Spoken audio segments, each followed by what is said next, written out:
अरे माँ आज ही यहाँ आई है, इसे सब समझने के लिए कुछ दिन तो दो। मेरे और बहू के बीच की बात है, तू घर के मामले में ना बोलियो।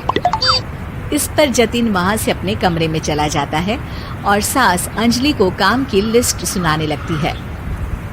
सुबह पहले घर की सफाई करनी है, फिर कपड़े धोने हैं, साथ में खाना भी बनाना है। एक की वजह से दूसरा काम रुकना नहीं चाहिए है। जी मम्मी जी ठीक है। ये कहकर अंजलि अपने कमरे में चली जाती है। अंजलि, मम्मी हमेशा बोलती थी बहू आएगी तो उनका काम हल्का होगा, पर मुझे नहीं पता था कि वो काम हल्का करने की जगह टाल ही देंगी। कुछ नहीं होता, ये सब मैं अपने घर में भी तो करती थी, मुझे आदत है, कोई दिक्कत नहीं होगी। ठीक है, पर अगर कुछ हो तो बता देना। दोनों सो जाते हैं और अगली सुबह से अंजलि जल्दी उठ के सास के बताए कामों में जुट जाती है, जिसमें वो जैसे ही कपड़े धोने लगती है तो सास वहाँ आ जाती है। अरे सुनो, ये कपड़े ऐसे नहीं धुलेंगे, सबको डिवाइड कर फिर एक एक करके अलग अलग धोने हैं। क्या एक एक कपड़ा अलग करके? एक बार में सुनाई नहीं देता क्या? वही बोला है मैंने, लग जाओ काम पर हैं? सास की बात मानते हुए अंजलि एक एक करके कपड़े धोना शुरू करती है, जिसे करते हुए आधा दिन बीत जाता है। अरे रे, सुबह से कब दोपहर हो गई पता ही नहीं चला, अभी तो खाना भी बनाना है। अंजलि भागते हुए रसोई में जाती है, जहाँ उसकी सास पहले से ही उसे खड़ी मिलती है। खाना बना लेना, देखो पहले पकोड़े तल दो और एक एक पकोड़े अलग अलग तलना, नहीं तो कोई कच्चा कोई पक्का रह जाता है। सास की हर बात में एक एक की कहानी अंजलि के समझ में नहीं आती, लेकिन फिर भी वो बिना कुछ बोले काम करती रहती है। अगली सुबह फिर वही शुरू होता है और सास एक बार फिर खाने के समय रसोई में आती है। आज क्या बन रहा है हैं? वो जतिन ने भिंडी की सब्जी, रोटी और धनिए की चटनी बोली है, इसलिए वही बना रही हूँ। अरे वाह जी वाह, बढ़िया है, पर भिंडी एक एक करके धोना, फिर टोवेल से पोंछकर एक एक करके ही काटना, साथ ही धनिए की पत्ती भी एक एक करके ही धोना। अरे पर मम्मी जी। अरे क्या पर, सफाई का ध्यान रखना आता भी है या नहीं है?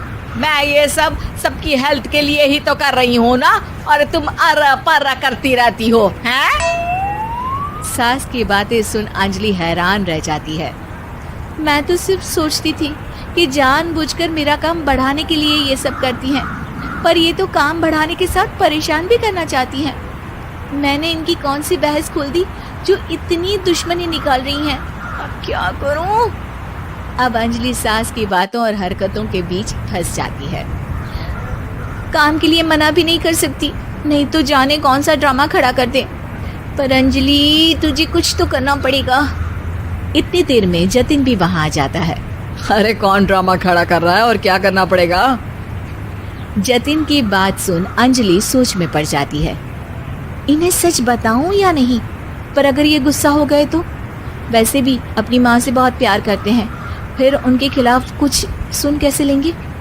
अंजलि ये सब सोच ही रही होती है कि जतिन फिर बोलता है। अरे क्या हुआ, कहाँ खो गई? अरे नहीं कुछ नहीं, वो मैं टीवी सीरियल के बारे में सोच रही थी। यहाँ और कौन ड्रामा करेगा? अरे तुम भी ना, चलो मैं चलता हूँ। इसके बाद कुछ दिनों तक अंजलि सास को सबक सिखाने के लिए अलग अलग प्लान सोचती रहती है, पर उसे सास के एक एक करके काम करवाने की आदत बंद करने का कोई तोड़ नहीं मिलता।